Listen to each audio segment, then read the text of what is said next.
Photo, Tassos Katopoulos, Getty Images. Send Tim Kaine, Diva, said he, and his colleagues want to see what comes out of their classified briefing Tuesday before scheduling a vote on his war powers resolution, which could come as soon as Wednesday. Why it matters. The procedural vote will allow Democrats to register their objections to President Trump's strikes against Iran's nuclear facilities. But it will also put pro-Israel Democrats in a potentially difficult position. A vote will force them to choose between their party's base, which distrusts Trump, and their deeply held policy positions. Trump announced an Iran-Israel ceasefire on Monday, and told Congress that he ordered the strike against Iran under his constitutional authority. Democrats, and even some Republicans, argue the president needed to seek approval from the Capitol first. What they are saying, I think everybody wants to get this briefing tomorrow afternoon, Kaine told Axios. It's one thing to launch some bombs, but the next thing is, how do you predict what's going to happen next? Kaine told Axios. Driving the news,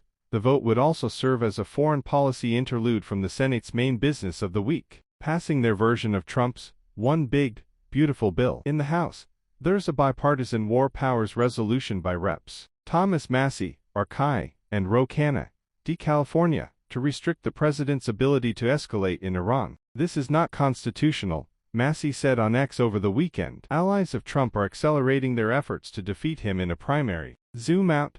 Some Democrats, like Rep. Alexandria Ocasio-Cortez, DNY, are seething over Trump's unilateral actions against Iran, which administration officials say was a success and has led to a ceasefire.